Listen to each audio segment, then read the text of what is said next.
اللہ الرحمن الرحیم۔ یمن کا حاکم: میں تم سے کعبہ گرانے کی بات کرتا ہوں، جو تمہارا مقدس مرکز ہے، جس کی تم عزت کرتے ہو، اور تم مجھ سے 100 اونٹوں کی بات کرتے ہو۔ سردار عبدالمطلب: میں 100 اونٹوں کا مالک ہوں، کعبہ کا مالک اور ہے، وہ خود اس کی حفاظت کرے گا۔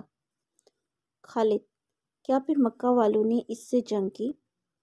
دادا جان: سردار عبدالمطلب جب اٹھ کر چلے گئے، قریش کے سرداروں کو جمع کر کے مشورہ کیا کہ اب اس سے کیا کرنا چاہیے، اور جب قریش نے سوچ بچار اور مشورے کے بعد اچھی طرح سمجھ لیا کہ وہ اس سے لڑنے کی طاقت نہیں رکھتے، تو سردار عبدالمطلب کعبہ کا پردہ پکڑ کر کھڑے ہو گئے اور عاجزی کے ساتھ اللہ تعالیٰ سے دعا مانگی کہ وہ کعبہ کو اس ظالم سے بچا لے۔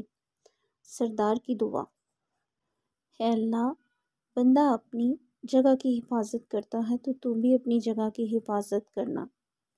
اس کی تدبیر تیری تدبیر پر کبھی غالب نہیں آ سکتی۔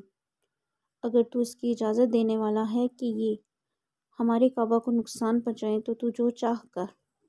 اے اللہ، میں ان کے مقابلے میں تیرے سوا کسی سے امید نہیں رکھتا۔ میرے رب، اپنے گھر کو اس سے محفوظ رکھ۔ اس گھر کا دشمن تیرا دشمن اپنی بستی کو تباہ کرنے سے روک دے۔ اس وقت عشاء کی نماز کی اذان ہوئی اور سب عاجزی کے ساتھ خاموش ہو گئے۔ اذان کے کلمات دہراتے ہوئے نماز کا بھرپور ثواب حاصل کرنے کے لیے تیز قدموں کے ساتھ مسجد کی طرف چل پڑے۔